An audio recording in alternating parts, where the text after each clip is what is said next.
नमस्कार दोस्तों, एक बार फिर से आप सभी का स्वागत है। और आज हम जो बात करने वाले हैं, पूरी सीरीज चलने वाली है 150 प्रश्नों की। एक महत्वपूर्ण जो प्रश्न है उन सबको हम इसमें रखेंगे और उम्मीद करते हैं कि ये आपके लिए बहुत ही बेनिफिशियल होने वाला है। तो चलिए बिना किसी देरी के शुरू करते हैं। आज का जो हमने टॉपिक लिया है राज्य व्यवस्था से लिया है, यानी कि पॉलिटी का जो हमारे संविधान की बात कर रहे हैं। चलिए तो बिना किसी देरी के हम जो है इसको शुरू करते हैं। चलिए पहला क्वेश्चन आपके सामने है और देख रहे हैं आप ये क्या है कि निम्न में से किस अधिनियम ने भारत में ईस्ट इंडिया कंपनी के व्यावसायिक एकाधिकार को समाप्त कर दिया था। कौन से एकाधिकार को? व्यावसायिक एकाधिकार को समाप्त कर दिया था। देखिए ऑप्शन दिया है चार्टर एक्ट 1793, 1813, 1833 और 1853, है ना। सबसे पहले तो आपको पता होना चाहिए कि चार्टरों की श्रृंखला में जो चार्टरों की शुरुआत हो रही है वो 1793 के चार्टर से चार्टरों की शुरुआत हो रही है, ठीक है। अब इसमें जो व्यापारिक एकाधिकार की बात आ रही है वो 1813 के चार्टर एक्ट में जो है इसको जो है व्यापारिक एकाधिकार जो था कंपनी का उसको समाप्त कर दिया गया था। हालांकि दो चीज़ें इसमें एक्सेप्शन थी। एक तो क्या बचा था उसके पास, एक तो चीन के साथ व्यापार जो था वो बरकरार था और साथ ही चाय का जो व्यापार था वो भी ईस्ट इंडिया कंपनी के पास अभी भी उसका व्यापारिक एकाधिकार था, एकमात्र उसके पास अधिकार था। बाकी और क्षेत्रों में जो वस्त्रों वगैरह है, अन्य क्षेत्रों का जो व्यापार है वो सभी के लिए खोल दिया गया था। इसमें एक चीज़ इंपॉर्टेंट है कि पूरी तरह से जो व्यापारिक एकाधिकार जो समाप्त हो रहा है वो कब हो रहा है? 1833 में, है ना। लेकिन जो पहला जो क्वेश्चन के हिसाब से है कि व्यावसायिक एकाधिकार को कब समाप्त कर दिया गया था, तो इसका सही विकल्प कौन सा होगा? 1813 के चार्टर एक्ट से समाप्त कर दिया गया था। 1833 के चार्टर एक्ट में क्या हुआ कि कंपनी को व्यापारिक निकाय से ही उसको मुक्ति दे दी गई कि अब कहा गया कि कंपनी का व्यापारिक सारा काम धाम जो है वो बंद हो जाएगा। अब वो क्या करेगी? सिर्फ प्रशासनिक निकाय बन करके रह जाएगी, ठीक है। चलिए अगला क्वेश्चन देखते हैं कि निम्न में कौन सा भारत शासन अधिनियम 1919 की मुख्य विशेषता नहीं थी। अब यहाँ पे दिया है प्रांतों में द्वैध शासन। जैसा कि आपको, अगर आपने भारत शासन अधिनियम अगर 1919 का पढ़ा हो तो उसमें खास बात आती है कि भारत को ये क्या कहते थे ब्रिटिशर्स 1919 के अधिनियम में कहा कि भारत को जो है क्रमिक रूप से उसका संवैधानिक विकास करने की बात कह रहे हैं। तो ये जो प्रांतों में देखोगे तो उस वक्त के इसकी प्रमुख विशेषता थी कि केंद्र की जो है थोड़ी सी ढील थी प्रांतों को, तो प्रांतों में द्वैध शासन बरकरार था, ठीक है। प्रांतों में द्वैध शासन मौजूद था। प्रांतों को जो है केंद्रीय नियंत्रण से थोड़ी सी ढील दी गई थी, तो बिल्कुल दी गई थी, है ना। केंद्र में द्वैध शासन, अगर ये केंद्र में द्वैध शासन की आप बात करिएगा ना तो ये किस अधिनियम का है? ये 1935 के एक्ट की प्रमुख विशेषता है। किसकी विशेषता है? 1935 का जो भारत शासन अधिनियम है उसकी प्रमुख विशेषता है। तो यही आपका सही विकल्प होगा। 1935 के अधिनियम में जो है ये बात थी, ये 1919 के अधिनियम की बात नहीं थी। बाकी ये देखोगे भारतीय विधायिका को और अधिक प्रतिनिधिपूर्ण बनाया, तो ये तो वो कह ही रहे थे बार बार कि हम जो है क्रमिक रूप से विकास करना चाह रहे हैं, तो ये तो बात बिल्कुल सही हो जाती है, ठीक है, अधिनियम के हिसाब से। बाकी उनका इंटेंशन कभी भारत को आज़ाद करना भी था या नहीं था, ये बात की हो सकती है। चलिए फिलहाल अगला क्वेश्चन देखते हैं कि भारतीय संविधान की जो प्रस्तावना है ना, उसमें किस तरह के न्याय का वर्णन नहीं है। कौन सा न्याय नहीं? किस भारतीय प्रस्तावना जब आप पढ़ोगे ना, हम भारत के लोग, भारत को प्रभुत्व संपन्न, है ना, वो जो बात आती है उसमें कितने तरह का न्याय की बात की गई है। उसमें 3 तरह के न्याय की बात की गई है ना, 3 तरह का न्याय। और वो 3 तरह का कौन सा न्याय है? सामाजिक, आर्थिक और कौन सा है? राजनीतिक। तो ये लोकतांत्रिक न्याय की बात नहीं कही गई है। वो प्रस्तावना के टर्म है कि हम भारत के लोग भारत को संपूर्ण प्रभुत्व संपन्न, है ना, समाजवादी पंथ निरपेक्ष लोकतांत्रिक गणराज्य बनाने के लिए और उसके नागरिकों को, है ना, फलाने फलाने वो करने के लिए इतने न्याय, उतने स्वतंत्रता, वो सारी बात जो है बंधुत्व भाईचारे की बात जो की गई है वो सारी बातें उसमें की गई है। लेकिन न्याय की जो बात आती है वो 3 न्याय की बात की गई है। तो कौन सा नहीं होगा इसमें? होगा लोकतांत्रिक वाला, ये विकल्प आपका सही हो जाएगा। क्या पूछ रहा है? नहीं है। कौन सा न्याय नहीं है? तो लोकतांत्रिक न्याय की बात नहीं की गई उसमें, ठीक है। चलिए अगला क्वेश्चन अगर आप देखें कि अगला क्वेश्चन आपका क्या है, भारतीय संविधान ने किस देश के संविधान से एकल नागरिकता, है ना, और सरकार की संसदीय प्रणाली की विशेषता ग्रहण की है? एकल नागरिकता और सरकार की संसदीय प्रणाली से। तो अगर आपको ध्यान हो तो जो यूके का जो है ना, ये इसमें आपका सही हो जाएगा यूके, यूनाइटेड किंगडम। इससे देखोगे कि जो एक तो संसदीय प्रणाली तो हमने लिया ही है वहाँ से, एकल नागरिकता का प्रावधान हमने वहाँ से लिया ही है, साथ ही देखोगे कि जो संसदीय विशेषाधिकार है, क्या संसदीय विशेषाधिकार जो है वो भी हमने वहाँ से लिया, मंत्रिमंडल जो हमने लिया है वो भी हमने वहीं से लिया है। तो ये सारी जो बातें ली है हमने यूके से लिया है। ऑस्ट्रेलिया से अगर बात करेंगे, ऑस्ट्रेलिया से जो है आप देखोगे तो प्रस्तावना जो आपकी है, प्रस्तावना की भाषा, एक खास बात आती है, प्रस्तावना की भाषा हमने वहाँ से लिया है। साथ ही ऑस्ट्रेलिया से आप अगर देखेंगे तो ऑस्ट्रेलिया से हमने जो डेडलॉक की कंडीशन होती है ना, डेडलॉक की कंडीशन कब होती है? जब कोई विधेयक जो होता है राज्यसभा से पारित कर दिया गया और लोकसभा ने उसको रोक दिया है, लोकसभा से पारित कर दिया, राज्यसभा उसको पास नहीं कर रहा है, डेडलॉक की कंडीशन आ गई, तो ऐसे में राष्ट्रपति संयुक्त बैठक का प्रावधान करता है। तो वो जो लिया गया, ये प्रावधान जो लिया गया डेडलॉक की कंडीशन में संयुक्त बैठक बुलाने का, वो ऑस्ट्रेलिया के संविधान से हमने लिया है। साथ ही अगर ऑस्ट्रेलिया के संविधान से देखोगे, सबसे इंपॉर्टेंट बात जो हमने लिया है वो समवर्ती सूची, जो हमने समवर्ती सूची हमने कहाँ से ली है? वो ऑस्ट्रेलिया के संविधान से ही हमने समवर्ती सूची भी ली है। कनाडा की अगर बात करें, कनाडा से हमने लिया है कि मजबूत केंद्र, है ना, जो मजबूत केंद्र की अवधारणा भारत में ली गई है वो कनाडा से ही ली गई है। साथ ही देखोगे इसी तरह से उसी तर्ज पर आ जाता है राज्यपालों की नियुक्ति। तो राज्यपालों की जो नियुक्ति की बात है वो कहाँ से ली गई है? वो कनाडा से ही ली गई है। यूके का हमने बता दिया आपको। अमेरिका से अगर आप देखोगे तो सबसे महत्वपूर्ण बात तो यही है कि एकीकृत न्यायपालिका, ठीक है, एकीकृत न्यायपालिका, साथ ही स्वतंत्र न्यायपालिका, ठीक है, एकीकृत और स्वतंत्र न्यायपालिका हमने कहाँ से लिया है? वो अमेरिका के संविधान से हमने लिया है, ठीक है। बाकी राष्ट्रपति वगैरह जो हमने लिया है वो अमेरिका के वहाँ से तो लिया ही है, ठीक। ये सारी बातें हमने अमेरिका के संविधान से ली रखी है। चलिए अब अगर हम आगे बढ़े तो अगला क्वेश्चन हमारे पास क्या है? 5वां क्वेश्चन, निम्नलिखित में कौन प्रारूप समिति में सम्मिलित नहीं था? क्वेश्चन बहुत ध्यान से पढ़ना है, सम्मिलित नहीं था। तो इसमें दे रखा है डॉक्टर भीमराव अम्बेडकर। आपको पता है कि 29 अगस्त 1947 को प्रारूप समिति का गठन किया गया और इसके अध्यक्ष ही थे, कौन थे? डॉक्टर भीमराव अम्बेडकर इसके अध्यक्ष थे। इसमें डॉक्टर के.एम. मुंशी मौजूद थे, एन. माधवराव इसमें मौजूद थे, है ना। ये एस.के. डार इसमें मौजूद नहीं थे। एस.के. डार की अगर जो बात करोगे ना, जो लिंग्विस्टिक कमीशन बनाया गया था पहला, उसके ये चेयरमैन थे पहले। तो ये 1964 या 3 के आसपास 1948 में बना था पहला लिंग्विस्टिक कमीशन। तो ये उसके अध्यक्ष थे, उसके चेयरमैन थे एस.के. डार। तो ये जो है ये तो इसमें जो सारे लोग और कौन थे? अल्लादी कृष्णा स्वामी अय्यर हो गए, है ना, गोपाल स्वामी अयंगर हो गए, और इसी तरह से सैयद मोहम्मद सादुल्लाह हो गए। तो ये सारे लोग इसमें जो थे इसमें मौजूद थे। डी.पी. खेतान हो गए, टी.टी. कृष्णामाचारी हो गए। तो 8 लोग इस तरह से थे प्रारूप समिति में, ठीक। तो मुझे उम्मीद है कि आपको ये समझ में आ जाएगा। चलिए आगे अगर बात करें, अगला क्वेश्चन क्या है कि निम्नलिखित में कौन सी भारतीय संविधान की एकात्मक विशेषता है? एकात्मक विशेषता कौन सी है? शक्ति का वितरण। अगर शक्ति का वितरण है तो एकात्मक विशेषता कैसे होगी, है ना। कठोरता से ये साबित नहीं होता कि एकात्मक विशेषता, क्योंकि किसी भी, चाहे वो एकात्मक हो चाहे वो संघीय हो, कोई भी ढांचा हो, तो ये कोई फर्क नहीं पड़ता है कि वो कठोर है संविधान या लचीला है, इससे फर्क नहीं पड़ता है। लिखित संविधान, तो लिखित संविधान इससे भी आप नहीं बता सकते हैं कि वो संविधान एकात्मक है, उस देश की संवैधानिक व्यवस्था एकात्मक है या नहीं, इससे भी नहीं बताया जा सकता है, ठीक है। बहुत सारे तानाशाही क्षेत्रों में देखोगे संविधान ही नहीं है तो क्या करोगे उसमें।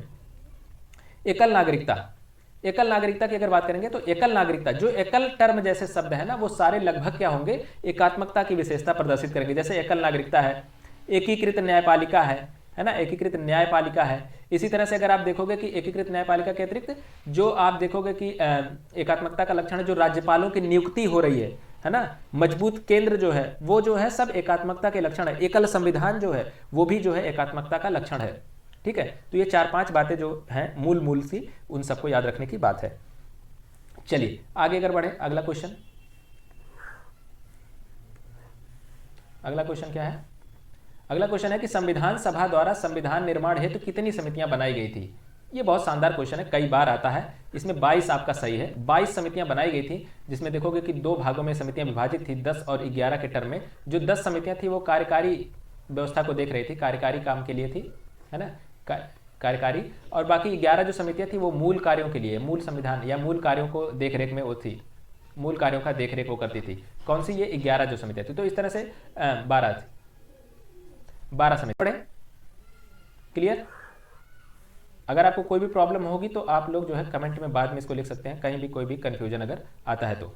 चलिए फिलहाल के लिए अगला क्वेश्चन है कि संविधान सभा की निम्नलिखित समितियों में कौन सी समिति जवाहरलाल नेहरू की अध्यक्षता में हुई थी? तो कौन सी समिति जवाहरलाल नेहरू की अध्यक्षता में हुई थी? नेहरू की अध्यक्षता में देखोगे तो संघ शक्ति समिति एक थी, है ना, यही वाला सही आपकी, संघ शक्ति समिति थी, संघीय संविधान समिति थी, है ना। इसी तरह से राज्यों हेतु समझौते के लिए जो समितियां बनी थी वो भी इनके नेतृत्व में थी। तो ये 3 प्रमुख समितियां थी। संचालन समिति अगर आप देखोगे तो डॉक्टर राजेंद्र प्रसाद के पास थी। किसके पास थी? डॉक्टर राजेंद्र प्रसाद के पास थी। और ये मौलिक अधिकार और अल्पसंख्यकों पर जो समिति थी ये किसके पास थी? पटेल के पास थी, सरदार पटेल के पास थी। प्रांतीय संविधान समिति भी पटेल के पास थी। तो ठीक है, ये सारी बातें हो गई, ठीक। चलिए आगे अगर बढ़े, अगला क्वेश्चन हमारे सामने क्या है कि अगला क्वेश्चन कह रहा है कि संविधान सभा ने भारतीय संविधान की प्रारूप समिति का गठन कब किया था। ये हम बात बार बार कर चुके हैं, अभी थोड़ी देर पहले हमने किया था, 29 अगस्त 1947 को ये हो गया था। ठीक है, चलिए तो अगले क्वेश्चन की तरफ बढ़े। 10वां क्वेश्चन क्या है आपके सामने। 10वां क्वेश्चन कह रहा है कि भारत की संविधान सभा का गठन कैसे किया गया था, है ना। ये बहुत ही शानदार क्वेश्चन है, ये कई बार क्वेश्चन आया हुआ है कि भारत की संविधान सभा का गठन कैसे किया गया। पहला विकल्प दे रहा है 1935 में स्थापित प्रांतीय विधानसभा के सदस्यों द्वारा अप्रत्यक्ष चुनाव से, या फिर वायसराय ने नामांकन किया था यानी मनोनीत किया था। प्रांतों में प्रत्यक्ष चुनाव से, 1935 में प्रत्यक्ष प्रांतीय विधानसभा के सदस्यों द्वारा प्रत्यक्ष चुनाव से। ये चारों में से कौन सा सही है। तो जाहिर सी बात है जो हमारी संविधान सभा थी वो कुछ रूप में जो आंशिक रूप से चुनी हुई थी, आंशिक रूप से नामांकित भी थी। जैसे चुनी हुई कौन सी थी, चुनी हुई का मतलब था जो 1935 में चुनाव हुआ था प्रांतीय विधानसभा के, उन्हीं सदस्यों के द्वारा इसको चुना गया। साथ ही कुछ जो नामांकित थी, जैसे जो रियासत वगैरह थी, वहां से नामांकन के जरिए मनोनीत किए जाते थे, उनके सदस्य मनोनीत किए जाते थे। ठीक है, तो ये आपका यही विकल्प सही हो जाएगा कि विधानसभा के सदस्यों द्वारा अप्रत्यक्ष चुनाव से। अप्रत्यक्ष चुनाव का मतलब क्या हुआ कि जनता ने सीधे नहीं उनको चुना था, उसके प्रतिनिधियों ने उसके चुना था। ठीक है, तो जनता के द्वारा सीधे नहीं चुना गया था। उन जो प्रेसिडेंसी में जो चुन करके गए थे विधानसभाओं में, उन्हीं लोगों ने इन सदस्यों को चुना था। ठीक है, 11वां क्वेश्चन अगर देखेंगे तो कह रहा है कि भारतीय संविधान में प्रस्तावना में जो न्याय का आदर्श है उसका विचार किस देश के संविधान से लिया गया है। तो याद रखना है आपको, ये यूएसएसआर से लिया गया है। न्याय का आदर्श कहां से लिया गया है, यूएसएसआर से। यहां से और क्या लिया गया है, मूल बात है मूल कर्तव्य। मूल कर्तव्य हमने यहां से लिया है। जर्मनी से हमने क्या लिया है, आपातकाल। ठीक है, आपातकाल हमने कहां से लिया है, जर्मनी से। आपातकाल के दौरान जो है मूल अधिकार किस तरह से प्रभावित होंगे वो भी हमने वहीं से लिया है। आपातकाल के दौरान या फिर मूल अधिकारों को लेकर के राष्ट्रपति की क्या पावर होगी वो भी वहीं से लिया गया है। ऑस्ट्रेलिया से हम बात कर चुके हैं कि भाषा प्रस्तावना की, है ना, समवर्ती सूची, केंद्र राज्य संबंध, ये सारी बातें हमने आपको बता दी है पहले से ही। डेडलॉक की कंडीशन में जो संयुक्त प्रावधान है वो भी हमने बता दिया। संयुक्त राज्य अमेरिका की भी हमने बातें कर ली हैं इसकी बहुत सारी। ठीक है, चलिए आगे बढ़ते हैं। अगला क्वेश्चन आप देखेंगे। अगला क्वेश्चन क्या है, 12वां क्वेश्चन है कि मौलिक अधिकारों से हटाए जाने से पहले संपत्ति का अधिकार किस अनुच्छेद में था। तो आपको याद होना चाहिए आर्टिकल 19 में हुआ करता था, 19 के गा में। और साथ ही आप देखिएगा कि आर्टिकल जो था एक आर्टिकल 31 था, उसमें हुआ करता था। अब क्या हुआ कि इसको जो है मौलिक अधिकार 1976 में 1978 में जनता पार्टी की सरकार बनती है और उसने जो है संपत्ति के अधिकार को समाप्त कर दिया और संपत्ति के अधिकार को हटा करके कहाँ जोड़ दिया गया, संपत्ति के अधिकार को जोड़ा गया आर्टिकल 300 के का में जोड़ा गया। ऐसा नहीं है कि संपत्ति का अधिकार अब समाप्त हो गया है। अगर कभी आपसे कोई पूछे कि संपत्ति का अधिकार क्या अब समाप्त हो गया है, नहीं, बिल्कुल नहीं। संपत्ति का अधिकार पहले मौलिक अधिकार था, अब संपत्ति का अधिकार आपका कानूनी अधिकार है। कैसा है आपका, अब कानूनी अधिकार बना दिया गया है संपत्ति के अधिकार को। ठीक है, चलिए यहां तक क्लियर कोई, बिल्कुल। आगे बढ़ते हैं। क्वेश्चन नंबर 13 कह रहा है कि हमारी प्रस्तावना में निम्नलिखित में से कौन से शब्द का मतलब यह है कि व्यवहार में हम एक ही परिवार के सदस्य हैं। एक ही परिवार के सदस्य हैं, ये कहां से देखोगे, जो फ्रांस की जब क्रांति हुई ना तो उसमें 3 चीजें आई थी, स्वतंत्रता, है ना, फ्रांस की क्रांति से 3 शब्द उसके ठीक है, उसका नारा था स्वतंत्रता, समानता और एक क्या था, बंधुत्व था। ये 3 बातें कहां से थी, फ्रांस की क्रांति से। और इसी में से हमने लिया है स्वतंत्रता, समानता, बंधुत्व, ये हमने कहां से लिया, फ्रांस से ही लिया गया है अपने संविधान में।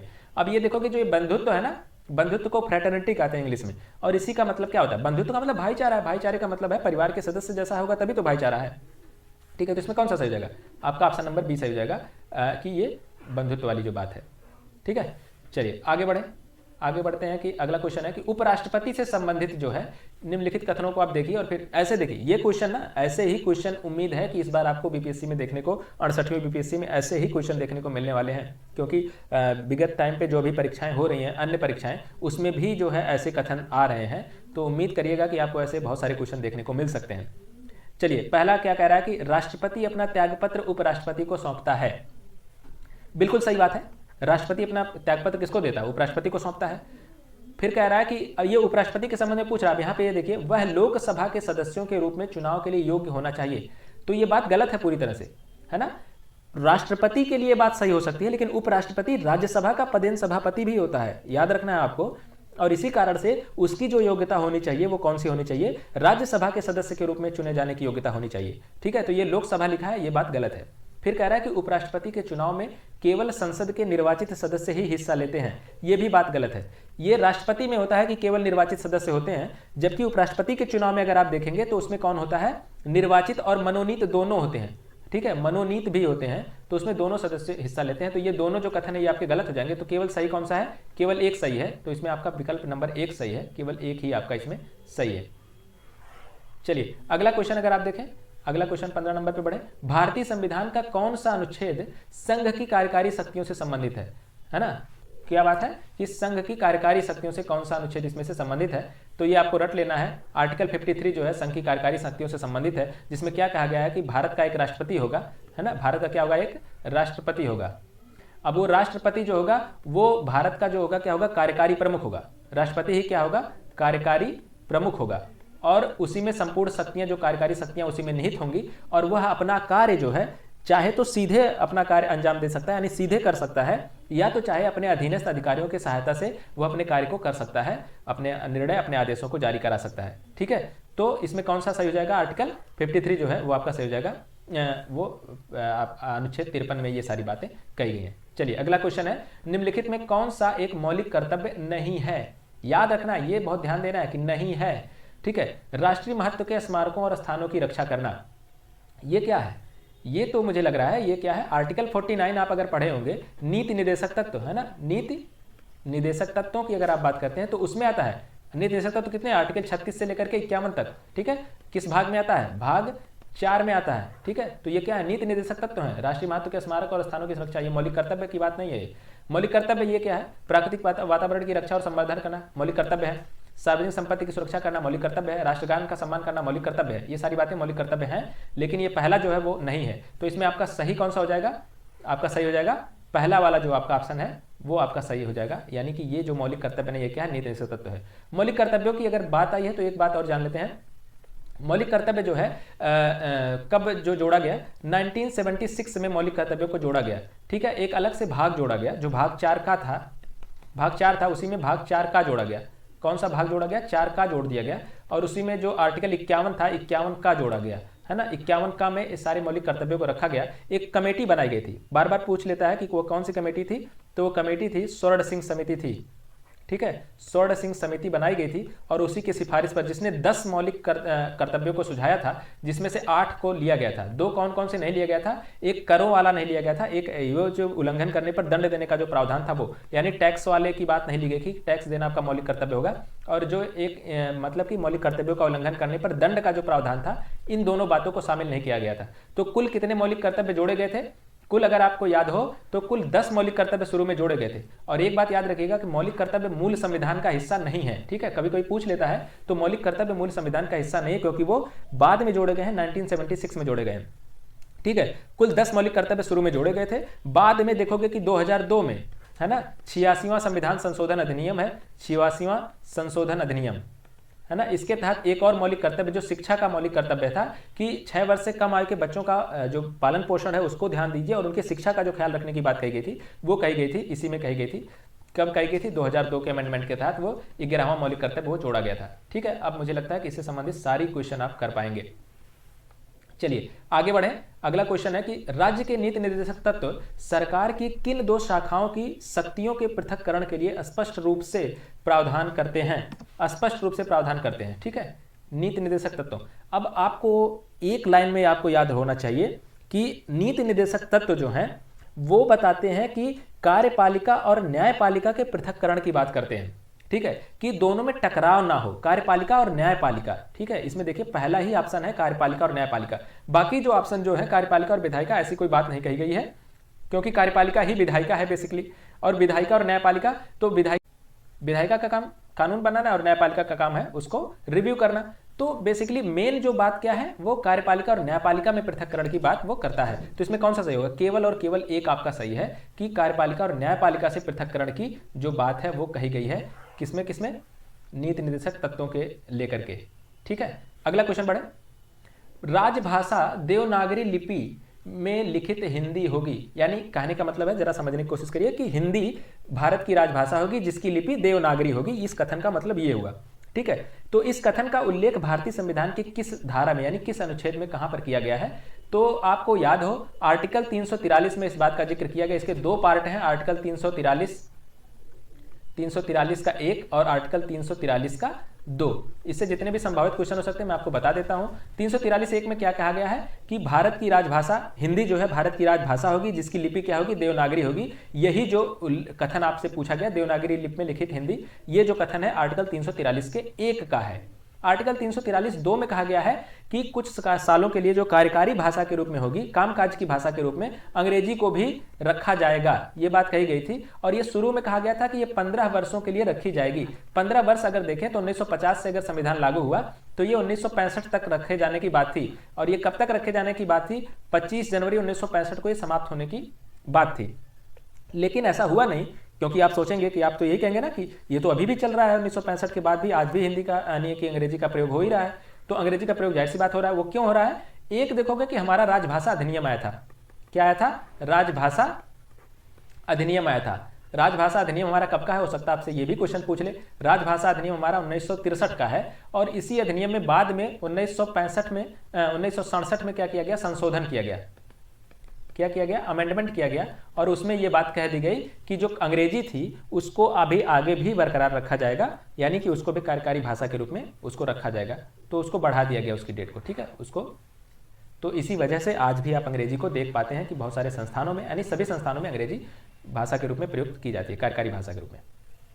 अगला क्वेश्चन देखिए, कह रहा है, बहुत शानदार क्वेश्चन ये है कि ये ऐसे ही क्वेश्चन आपको देखने को ज्यादा मिलेंगे और ये बहुत ही शानदार क्वेश्चन ऐसे होते हैं। निम्न में कौन सा शब्द मूल संविधान का भाग नहीं था? मूल संविधान का कौन सा भाग नहीं था? देखोगे लोकतांत्रिक है ना, गणतंत्र, पंथ निरपेक्ष, ये प्रस्तावना के सारे शब्द दिख रहे हैं आपको। तो जब प्रस्तावना आप पढ़ते हैं ना, 1976 से पहले अगर आप प्रस्तावना पढ़ते तो उसमें क्या लिखा होता? समाजवादी शब्द नहीं मिलता, पंथ निरपेक्ष नहीं मिलता, अखंडता नहीं मिलता, यही शब्द तो जोड़े गए थे 3, है ना। बाकी के जो शब्द हैं, लोकतांत्रिक बात तो है ही, बंधुता की बात तो वो थी ही। तो ये 2 शब्द, पंथ निरपेक्षता और अखंडता जो शब्द हैं, और इसी में समाजवादी भी आप जोड़ सकते हैं। ये अगर इसमें विकल्प में होता तो इसको भी हम करते। तो ये 2 हैं, पहला और तीसरा इसमें सही होगा। तो इसमें ऑप्शन नंबर कौन सा आपका सही है? सी वाला ऑप्शन आपका सही है, पहला और तीसरा, ठीक है। चलिए अगले क्वेश्चन की तरफ बढ़ते हैं। अगला क्वेश्चन कह रहा है, ये देखिए थोड़ा सा बहुत बड़ा क्वेश्चन है कि बहुत ध्यान से इसको समझिएगा। भारतीय संविधान मूल अधिकारों और नीति निर्देशक तत्वों के बीच संतुलन की आधारशिला पर स्थापित है। ठीक है, क्या कह रहा है कि भारतीय संविधान जो है मूल अधिकार और नीति निर्देशक तत्वों के एक सामंजस्य पर स्थापित है। किसी एक दूसरे को अगर एक दूसरे पर सर्वोच्चता दिया जाए तो संविधान का जो ये सामंजस्य बरकरार रखा गया है, उसको स्थापित किया गया, वो अव्यवस्थित हो जाएगा। ये कथन किसका? उच्चतम न्यायालय एक मामले की सुनवाई करते हुए इस निर्णय को उसने दिया था। ये किस निर्णय में दिया था? ऐसे बहुत सारे क्वेश्चन कभी कभी आते हैं कि सीधे सुप्रीम कोर्ट का वर्डिक्ट लिख देता है और पूछ लेता है कि किस केस में ये निर्णय सुप्रीम कोर्ट ने दिया था। वही केस है। अच्छा, इसमें जो जितने विकल्प दिए गए हैं, कभी कभी ऐसे विकल्प दे देंगे और उसके सामने सन लिख करके कहता है मिलान करिए, तो उसका सन भी जान लीजिए। ये अगर चंपक देवराय राजनवाद की अगर आप बात करेंगे, पहले इस क्वेश्चन को देख लेते हैं। ये किस में कहा गया था? ये केस आया था, मिनर्वा मिल्स वाद था, है ना। मिनर्वा मिल्स केस में ये बात उसने कही थी मूल अधिकार और नीति निर्देशक तत्वों को लेकर के कि भाई दोनों को जो है एक बीच में जो रेखा है उसकी मर्यादा को बरकरार रखी जानी चाहिए, किसी एक दूसरे पर सर्वोच्चता देने की कोशिश नहीं करनी चाहिए, वरना संविधान जो है वो आपस में उसका सामंजस्य वो बरकरार नहीं रह पाएगा। ये मिनर्वा मिल्स वाद में कहा गया था। कब आया था ये केस? 1980 का ये केस था। 1980 में ये केस आया था। 1980 में, ठीक है। बाकी देखोगे कि अगर चंपक देवराय राजन का वाद जो है 1963 में आया था। गोलकनाथ वाद देखोगे तो 1967 का है। ये केशवानंद भारती तो सबको रटा ही होगा, 1973 का है, ठीक है। केशवानंद भारती किस लिए महत्वपूर्ण है? जो मूल ढांचा है संविधान का, मूल ढांचे की जो अवधारणा आई है वो इसी में आई थी कि आप संविधान के किसी भी भाग में संशोधन कर सकते हैं, बशर्ते संविधान का मूल ढांचा परिवर्तित नहीं होना चाहिए या वो इफेक्ट नहीं होना चाहिए, उस पर इफेक्ट नहीं पड़ना चाहिए, ठीक है। क्लियर हो गया? ऐसे क्वेश्चन बहुत इंपॉर्टेंट है, ये थोड़े से वैचारिक क्वेश्चन होते हैं और इंपॉर्टेंट है। चलिए अगला क्वेश्चन है, ये बहुत शानदार क्वेश्चन है, बहुत ही शानदार क्वेश्चन ये है कि यदि कोई 12 वर्षीय बच्चा अपनी इच्छा, ये गलत लिखा है, इच्छा के बिना किसी कारखाने में काम कर रहा है तो यह किस अनुच्छेद का उल्लंघन है? 2 चीजें इसमें है। एक तो क्वेश्चन समझने की बात है, ये 12 वर्ष का है, और दूसरा क्या है, इच्छा के विरुद्ध काम कर रहा है, इच्छा के विरुद्ध उसको काम पर लगाया जा रहा है। तो अब अगर आपने मूल अधिकार बड़े ध्यान से पढ़े होंगे तो आर्टिकल 23 और 24 का जिक्र आता है ना। 23 में क्या कहा गया है? 23 में कहा गया है बेगार, है ना, बेगार की जो बात कही गई है, यानी बलात् श्रम, है ना, बलात् श्रम उन्मूलन की बात करता है। वो कहता है कि किसी को आप जबरदस्ती किसी काम पर नहीं रख सकते अगर वो नहीं काम करना चाहता है। तो ये तो उल्लंघन हो गया इस तरह से इच्छा के बिना काम करने का, तो आर्टिकल 23 का उल्लंघन तो हो ही गया। आर्टिकल 24 का उल्लंघन ऐसे हो गया क्योंकि उसमें आर्टिकल 24 क्या कहता है कि किसी भी परिस्थिति में 12 वर्ष से कम आयु के बच्चे 14 वर्ष से कम आयु के बच्चे को किसी कारखाने में, किसी खान में, किसी जो बहुत खतरनाक काम है उसमें नहीं लगाया जा सकता है। ठीक है, तो 12 वर्ष से कम बच्चे को काम पर नहीं रखा जा सकता है, ये भी कानूनन जुर्म है।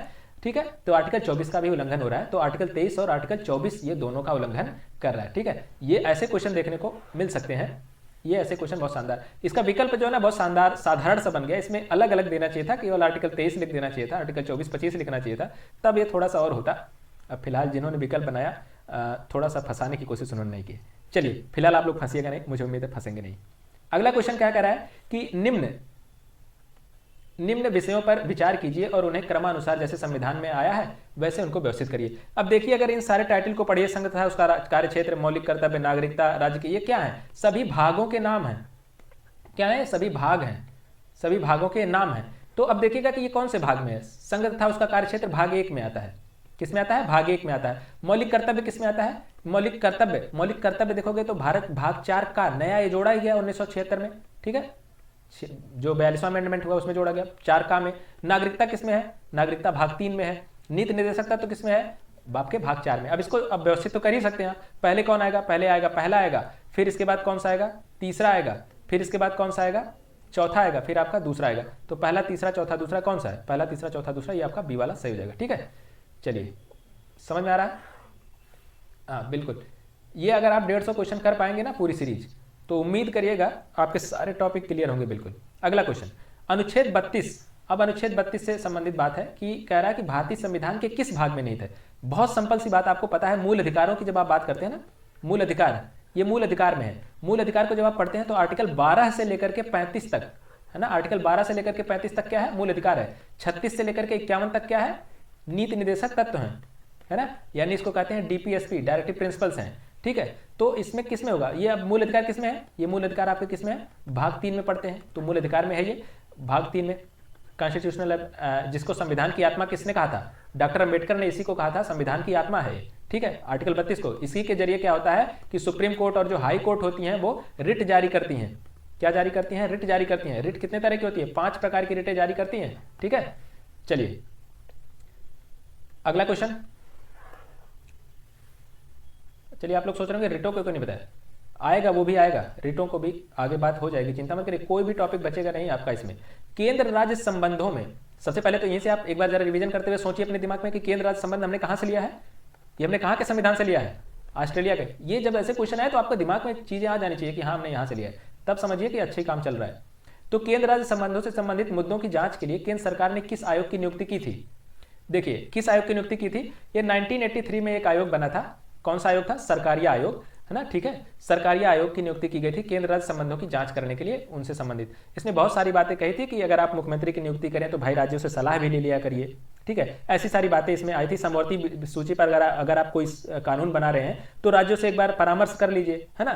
तो ऐसी सारी बातें उसने, जिससे कि कोई डिफेक्ट ना आए। अंतर्राज्यीय परिषद को लेकर के कहा गया था कि स्वतंत्र रूप से एक स्वायत्त अंतर्राज्यीय परिषद की स्थापना की जाए, जो बाद में अब तो की भी गई।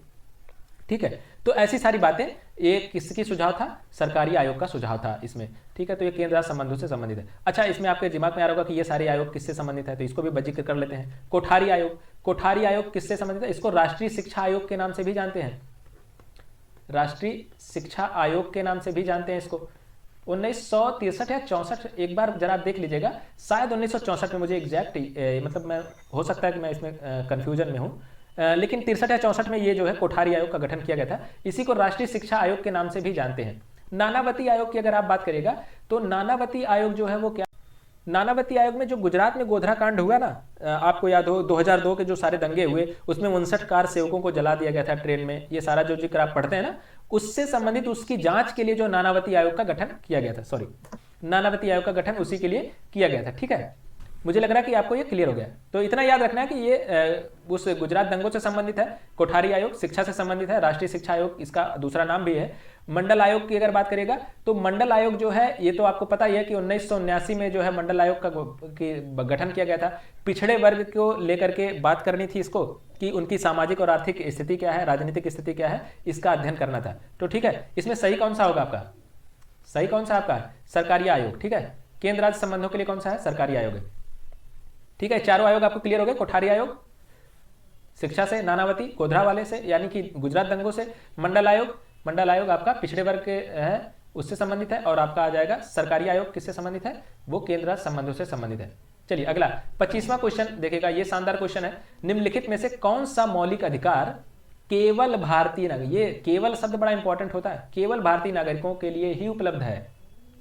मैं आपको एक लाइन में बता देता हूं, कुछ 5 ऐसे मौलिक अधिकार हैं जो सिर्फ भारतीय नागरिकों को मिलते हैं। उसको आप मौलिक अधिकारों को तो आप आज ही क्या करिएगा, सारे मौलिक अधिकारों को रिवीजन करिए, कम से कम हर दिन में 2 टॉपिक 3 टॉपिक करिए, फटाफट कर लीजिए। ठीक है, मौलिक अधिकारों में आपका 15, 16, 19, 29, 30 ये ऐसे 5 अधिकार हैं जो केवल किसको मिलते हैं? इंडियंस को केवल है।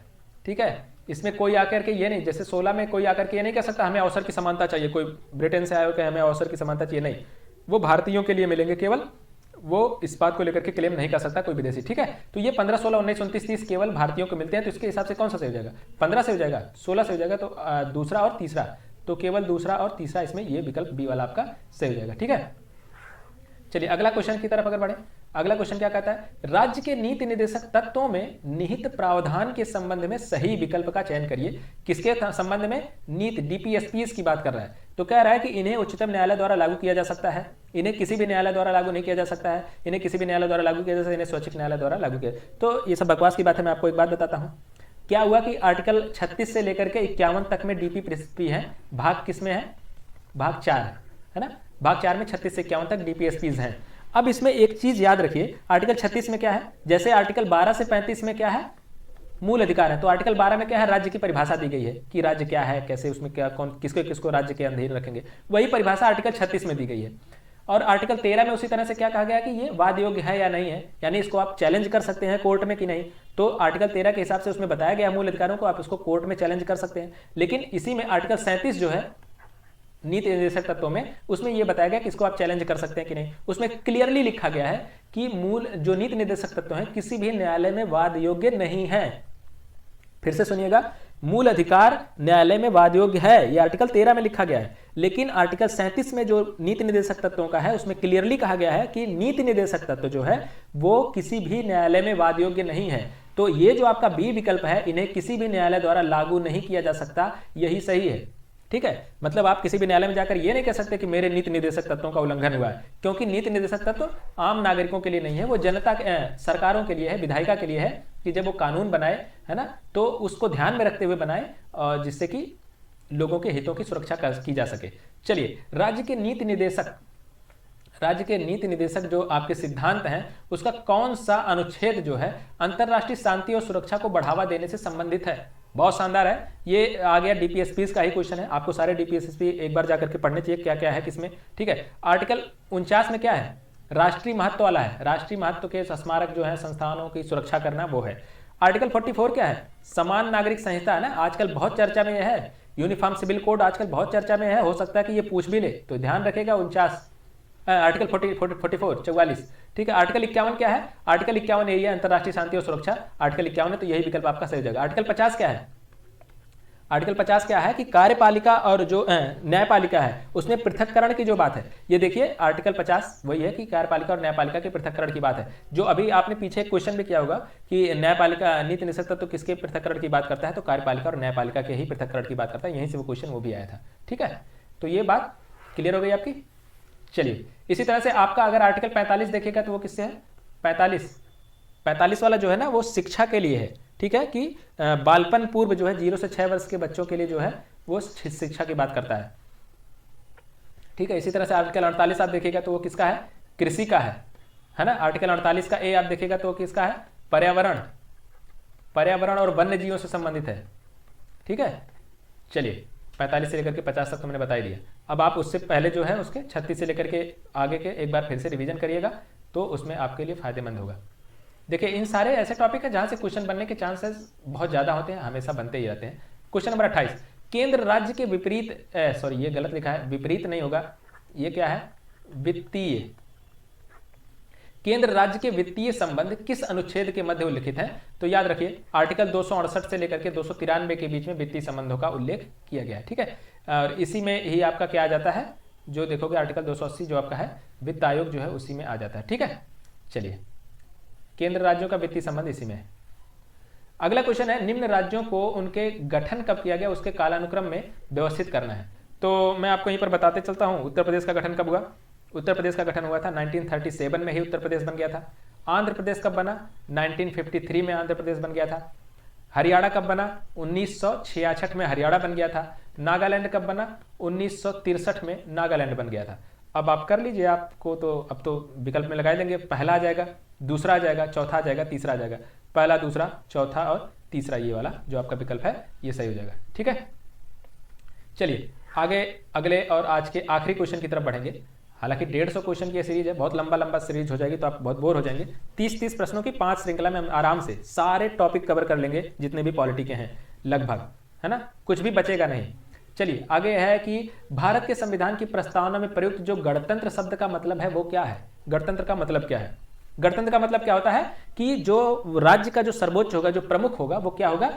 जनता द्वारा, यानी कि वो जनता द्वारा सीधे या फिर अप्रत्यक्ष या प्रत्यक्ष रूप से निर्वाचित होना चाहिए, तो वह निर्वाचित होगा, तो ये गणतंत्र है।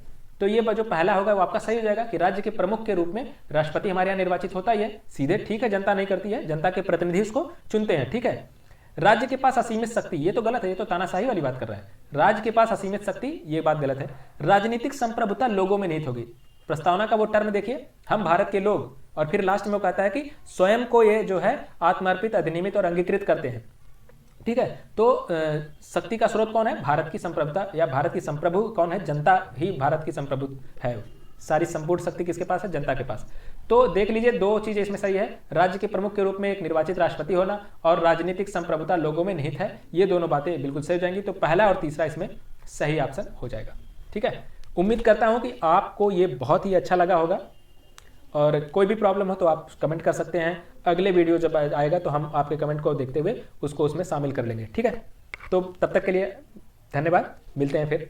देखते रहिए और शेयर और सब्सक्राइब वगैरह जो आपको करना है वो कर लीजिए। ठीक है, नमस्कार।